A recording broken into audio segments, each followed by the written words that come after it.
Verslo tribūna.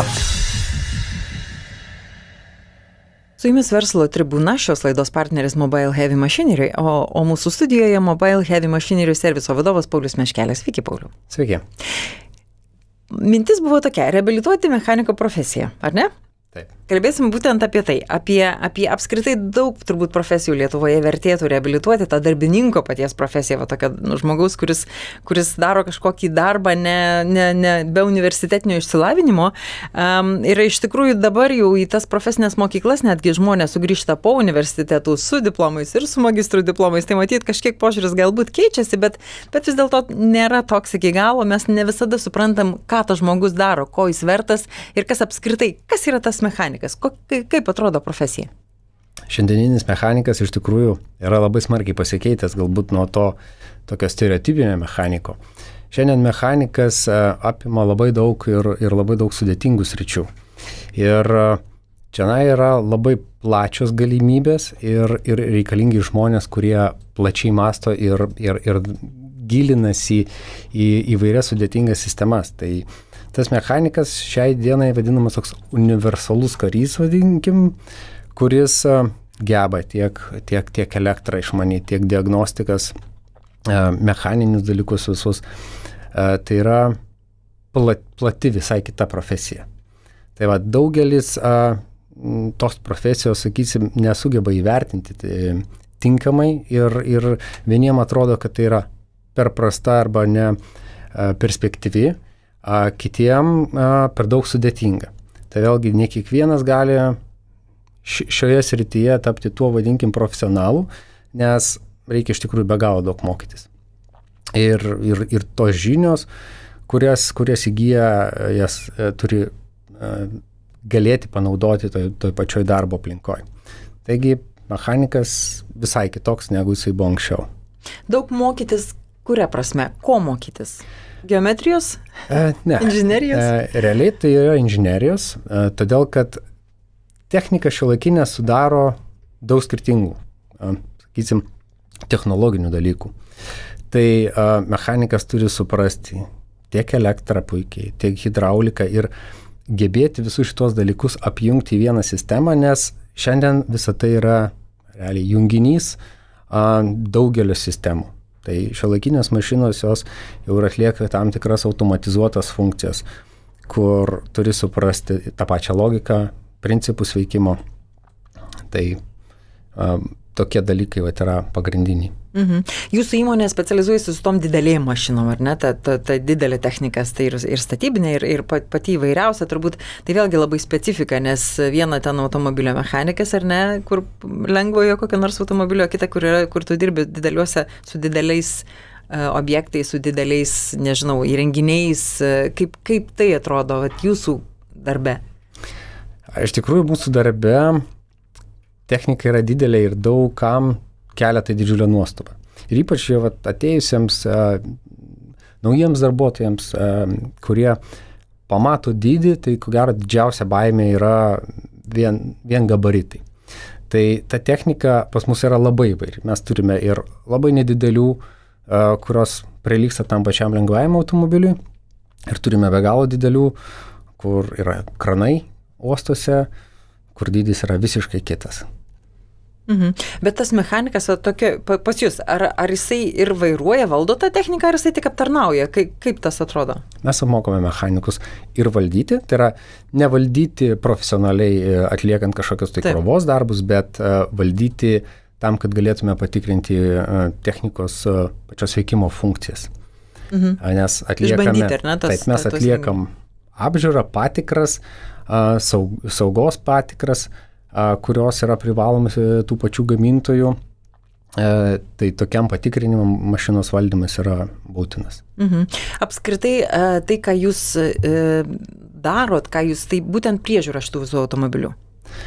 Čia apie tai mes kalbam. Tie mechanikai yra būtent tam, kad įmoniai kažkokiai naudojant automobilius, įrenginius, tuos didžiuosius, jūs prižiūrit ir jūsų žmonės atlieka tą darbą, tie mechanikai būtent apie kuriuos kalbam. Taip? Kaip tai atrodo bendrai ta sistema?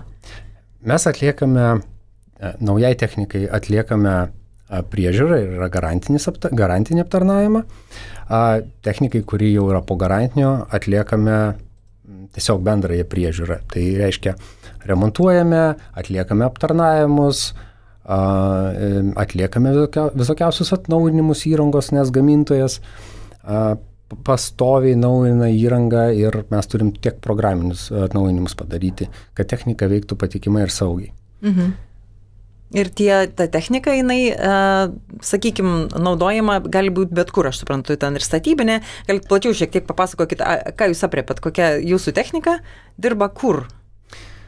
Tai mūsų technika dirba statybos aikštelėse, krauna įvairiausią produkciją, tai yra ekskavatoriai, frontaliniai krautuvai, kurie dirba karjeruose.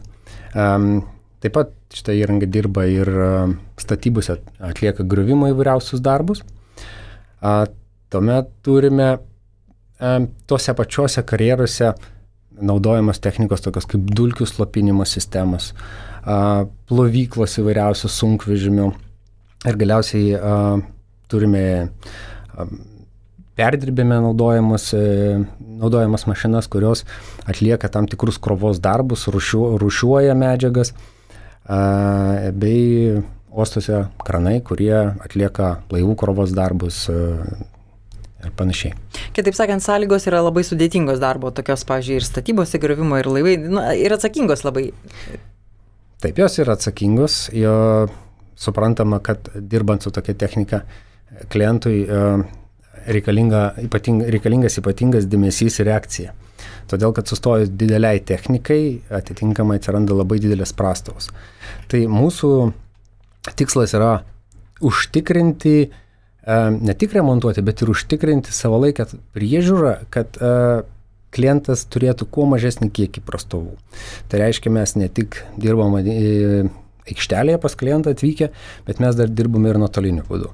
Kada mes stebime įrangos darbo režimus, reaguojame į visokiausius pačios įrangos siunčiamus pranešimus, kurie mums leidžia žymiai anksčiau padaryti sprendimus ir sureaguoti į artėjančią galbūt problemą. O pačią įrangą jūs parduodat, nuomojat ar prižiūrėt, kas konkrečiai? Visas grandis galima? Iš esmės visas. Mes nuo įrangos pardavimo, nuomos, remonto, atsarginių dalių tiekimo ir svarbiausia klientam teikiame sprendimus, kaip teisingai panaudoti turimą techniką. Bet tokia technika, pavyzdžiui, ir nusipirkus, ar atsiranda ir tokių drąsuolių, kuriems nereikia tos priežiūros, sakykime, ar vis tiek jau čia toks, sakykime, bazinis praktiškai reikalas? Iš tikrųjų, paskutiniu metu matome, kad tai keičiasi. Anksčiau būdavo ypatingai didelis noras tvarkytis patiems ir prižiūrėti. Šiandien daugelis klientų jau suprato, kad tas žmogus, kuris prižiūrės, jisai neturi tokių žinių, kaip turime mes. Mes pastoviai dalyvaujame gamyklos įvairiausiuose mokymuose. Ir mokymų tikslas yra tinkamas ir savalaikį įrangos priežiūra. Ir to jokių būdų, aišku, neužtikrins žmogus, kuris neturi visiškai jokios patirties. Na, dažniausiai tai būna jau ne, sulūžo ir remontuojam tada patys, jau paprastai tai būna, pavėluota tokia reakcija. Tai gerai to išvengti. Taip, dažniausiai nutinka taip, kad klientas pasimoko savo rankomis, tada jau grįžta pas mus ir sako, gerai, atlikite tai, nes atlikite darbus, kuriuos reikia, nes aš suprantu, kad ta prastova man yra brangesnė negu sugaištas laikas. O kiek maždaug laiko reikia, nežinau, ar profilaktinė priežiūra, tas mechanikas, kiek laiko jis reikalingas, jis keliauja į tą įmonę ir su kažkokiu tai įrenginiu, jis ką daro, jis vis tiek turbūt ir iš anksto bando užbėgti visokiems nesklandumams, nes kai jau tas po laiko jau yra vėlgi, jau yra kaina, jau visur yra didelė kaina gali būti. Tai kiek laiko reikia prižiūrėti tokio pobūdžio techniką? Tai vėlgi labai priklauso nuo įrangos eksploatavimo. Periodiškai tai yra maždaug kas 500 įrangos darbo valandų.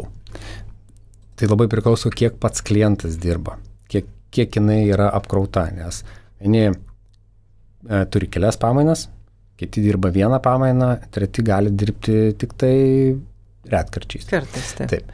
Tai iš esmės klientas pats seka valandas, kiek jisai atidirbo ir suėjus tam pačiam terminui, kaip ir lengvajame automobilyje, gauna pranešimą, kad reikalingas techninis aptarnavimas ar servisas. Atitinkamai tada klientas jau kreipiasi į mus, informuodamas, kad reikalinga periodinė patikra priežiūra, arba mes matome patys, kada technikos aptarnavimo laikotarpis artėja į pabaigą. Tuomet susisiekėme su klientu, susitarėme dėl vizito, kada yra tinkamas, kada neatliekami kažkokie tai krovos darbai ir atvažiavęs mechanikas atlieka jau pagal procedūrą nustatytus darbus. Ir tas mechanikas keliauja į įmonę ir daro tas visas funkcijas, kurios, o dabar kiek universalūs jie yra, ar čia vienas ir tas pats mechanikas ir į tą statybų aikštelę važiuoja ir į laivų krovyklą, ar kaip atrodo to mechaniko, ar užtenka, sakykime, yra mechanikas ir jisai žino visus įrenginius? Čia būtų idealiausia. Yra, ko gero, mechanikas, pavyzdžiui, kuris tvarko pas mus kranus, jisai gali tvarkyti visą techniką. Tai jisai yra maksimaliai universalus ir turintis daugiausiai žinių. Bet iki tokio lygio užaugti, vėlgi tai nėra trumpas laikas, tam reikia daug pastangų ir žmogus turi pats norėti augti. Tai gaila, bet tokių žmonių šiandienai trūksta, jų nėra labai daug, bet jų yra. Ir praktiškai viskas priklauso nuo žmogaus patirties. Kuo didesnė žmogaus patirtis, kuo didesnis noras, jisai gali tvarkyti visą techniką, kuri yra mūsų atstovaujama.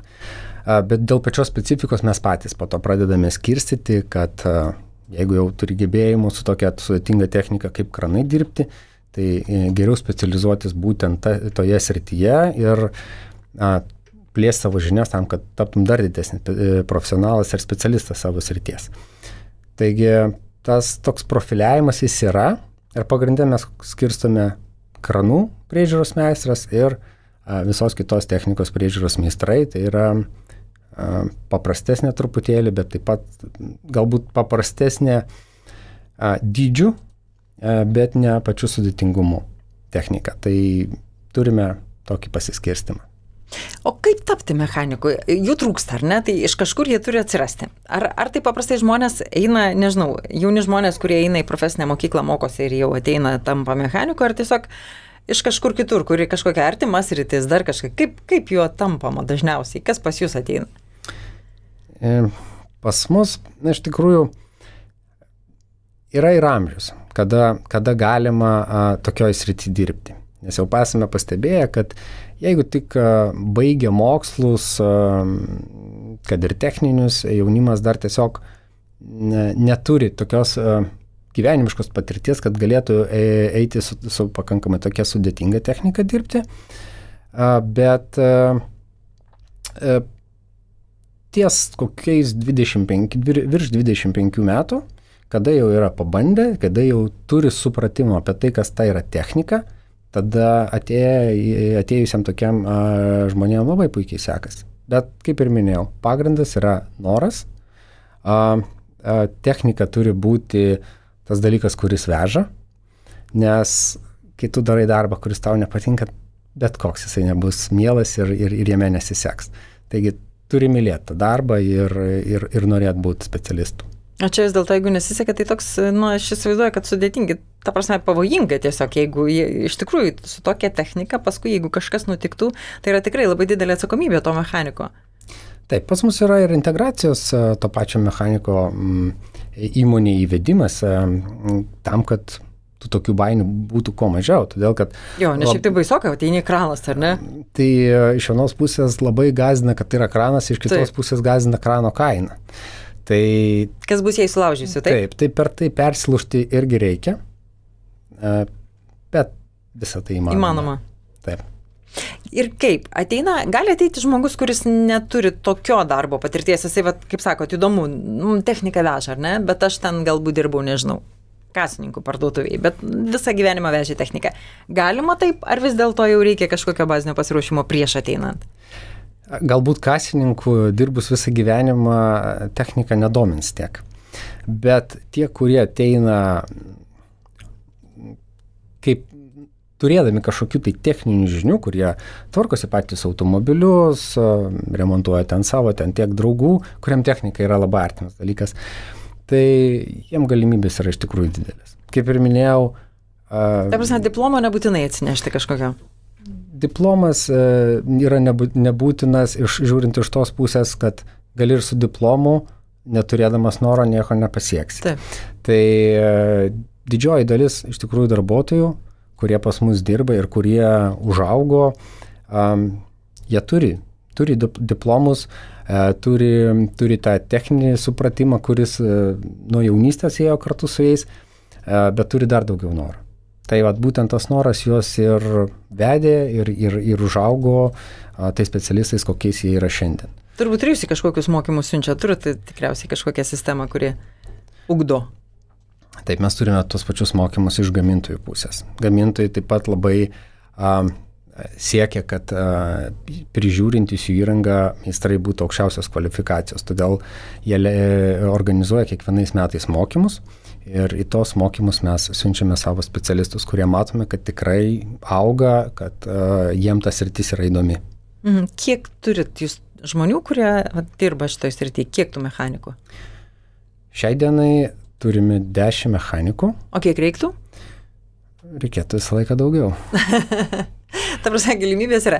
Gerai, o mechanikas, vėl profesija tokia, sakykime, darbinė, vienas iš tų tokių aptarnavimo sritis, jinai, iš kita vertus, aptarnavimo sritis jinai labai plati, ar ne? Bet kokios karjeros galimybės, ką tas žmogus, ko jis gali tikėtis? Ar nors ir jūsų įmonėje, aišku, sakykime, gal yra ten, aš nežinau, ar visi vienodo lygio mechanikai ir yra paskui, ar tampama vadovais, ar iš tikrųjų kitas iki gal ir nereikia, nes jeigu tau patinka technika, nebūtinai tu nori sėdėti prie stalo kada nors gyvenime, ar ne, kažkokia ta karjera, kaip suprantama plačiai prasme. Tai bet kokios sąlygos to darbo, kaip tas vyksta? Tai tų karjeros galimybių iš tikrųjų yra ir mūsų pačių patirtis yra tokia, kad ne vienas mechanikas yra užaugęs iki eksperto lygio ir vėliau tokias žinias turintys žmonės, jie gali konsultuoti, jie gali įvesti naujus žmonės, tada atsiranda poreikis mokymų vidinių organizavime, tai tokie žmonės tada organizuoja, moko, įveda, supažindina, kas leidžia žymiai greičiau integruotis naujiems žmonėms. Ir lygiai taip pat turime tokius variantus, kaip gamintojai patys samdo mūsų mechanikus atlikti tam tikras technikos priežiūros, tam tikrus priežiūros darbus vykstant į komandiruotės užsienyje. Tai turime vieną meistrą kranų, kuris šiai dienai keliauja po visą pasaulį. Ir tvarko tikrai didelės technikas ir labai sudėtingas. Tai galimybės praktika rodo, kad tikrai yra, jos yra didelis. Ir automatiškai atsiveria tada jau ir finansinės kitokios galimybės, kai tu keliauji po pasaulį ir tvarkai techniką įvairiausio pobūdžio, ar ne? Be abejo. Tai jau čia vėl. Kiek tų mechanikų, štai ir jūs sakėt, reikia vis daugiau ir daugiau. Vis dėlto apie tą robotizaciją pakankamai nemažai kalbama. Ar gali robotas pakeisti mechaniką? Bent jau greitų metų tai tikrai nepakeis, todėl kad yra sudėtingas sritis. Bet mechanikas turi mokytis, nes mechanikas turės dirbti su robotais. Valdyti tą robotą. Taip, todėl kad technika lygiai taip pat tų pačių technikos valdytojų, su jais yra didžiulis jų irgi kvalifikuotų trūkumas. Ir visi gamintojai tai suprasdami investuoja į sistemas, kurios leistų prie įrangos pasodinti ne tiek daug valdymo žinių turinti žmogų, kuris galės pakankamai efektyviai ir tiksliai atlikti darbus. Taigi ta pati technika tampa robotizuota ir ją reikės prižiūrėti. Tai mechanikų galimybės iš tikrųjų ateityje jos bus ir jau šiandien yra pakankamai plačios ir didelis. Svarbiausia tai laiku išnaudot, nes šiandien yra tas laikas, kada mes pereinam iš tos, vadinkim, senesnės technikos, nes galime susidurti ir su visiškai paprasta elementaria technika ir matome, kaip keičiasi ir koks yra progresas. Tai kuomet tu nusimanai nuo to paprasčiausio iki sudėtingiausio, tai tas leidžia žymiai efektyviau dirbti su sudėtingesnėmis mašinomis. Iš tiesų net ir gamyklose paprastose, ar ne, juk dažniausiai mygtukus spaudo, žmonės nebegrėžia, nebešlifuoja rankomis, o jau tas visai kitoks darbo pobūdis. Taip. O ar tas darbas nuolatinis, vis tiek visa technika ir kur minėtinai dirba laukia dažniausiai, ką žiemą veikia mechanikai, ar nuolat tas darbas vyksta, ar kaip? Taip, darbas vyksta iš tikrųjų nuolat. Žiemos metu, žinoma, turime iššūkių, kada reikia jau ir susiderinti oro sąlygas, tam tikriem darbam atlikti, nes ne viską gali padaryti, bet darbai vyksta lygiai taip pat ir žiemos metu. Neriboja šaltis, sniegas. Tai žinoma, kad riboja, bet tada atsiranda planavimas, atsiranda tam tikros priemonės, kurių reikia tam darbui atlikti. Tai yra sudėtingesnės darbo sąlygos, bet dirbti manoma. Koks bus mechanikas po 5 metų? Kaip jūs jį matot? Koks tai žmogus? Ką jūs kviestumėt? Nes iš tikrųjų dar vienas dalykas yra profesijos keičiasi, jų poreikis keičiasi, ar ne? Tai jeigu vienų daugiau, kitos iš vis nyksta. Yra netgi prognozės, ar ne? Kas atsiras, kas dings ir panašiai. Kaip yra su tais mechanikais? Kas bus ateityje? Ateityje manau, kad mechanikas, aš įsivaizduoju jį draugaujantį su kompiuteriu. Netepaluotas su kombinezonu, ar visko yra? Bus, žinoma, visko, bet kompiuteris ir visa kompiuterizacija mechanikui ateityje turės didelį įtaką. Taigi tie, kas šiandien vengia kompiuterio ir labiau linkę prie kažkokio paprastesnio darbo, jiems žinoma bus sudėtingai. Todėl tikrai siūlyčiau į šią specialybę pasižiūrėti plačiai ir išnaudoti visas tas galimybės, kurios yra įmanomos tam, kad galėtum pasiekti aukštesnių dalykų. Ar pakanka įstaigų, kas moko mechanikus? Įstaigų yra, bet susidomėjimas pačių žmonių nėra didelis. Ir jis nėra didelis, galbūt daugam tas sritis tiesiog atrodo baisi. Sudėtinga gal sudėtinga atrodo, bet daugelis neįvertina, kad tai yra nišinis sritis. O kuomet yra niša ir tu esi toje nišoje, tu esi specialistas ir tu esi laukiamas to pačio darbdavio, tu esi įdomus. Tai supratus, kad tai yra perspektyvi sfera, tikrai galėtų karjerą padaryti ne vienas. Kviestumėt? Kviestumėt. Iš ties, matyt, kad darbo šitai vietai dar užteks ir net robotai, ko gero, bus tik tai pagalbininkai mechanikams, ar ne jų pakeitėjai. Bet ta profesija tokia, man atrodo, kad tai yra visada ir tų berniukų, kurie svajoja krapštytis su technika, tai tikrai atrodo yra, bet kurie paskui dingsta. Kažkaip trūksta tokių žmonių. Na, iš tikrųjų, kur dingsta, tai sudėtinga pasakyti, bet tokiem berniukam tikrai jiems sektųsi. Mhm. Tai tik tai reikia galbūt kartais išdrįsti. Mes netgi siekiant padrasinti visus ateinančius pas mus, mes siūlome aplamai pamatyti, kaip ta diena pas mus atrodo. Tai praktiškai bet kuris norintis, kuriam yra šitas sritis įdomi, gali tiesiog su mumis susisiekti ir mes parodome, kaip atrodo ta mechaniko diena. Tam, kad tiesiog būtų tas kuo aiškesnis įspūdis, kas tai yra per sritis, kaip atrodo diena, kaip viskas vyksta ir kaip viskas organizuojama. Padrasinti. Taip, tai tikslas yra, kad nebūtų jinai tokia baisi, galbūt kaip kai kuriem iš pirmo žvilgsnio atrodo. Kad nebus įmestas į balą, bet vis dėlto bus pagalbininkas šalia, kas pavėdės už rankos kurį laiką, ar ne? Tai priėmus naują darbuotoją taip ir yra, praktiškai apie pusę metų yra dirbama kartu su specialistu, kuris rodo, aiškina, moko, o tas, kuris atėjęs nori pamatyti tą pačią dieną, kaip mes gyvenam, tai mes visiems ją parodome.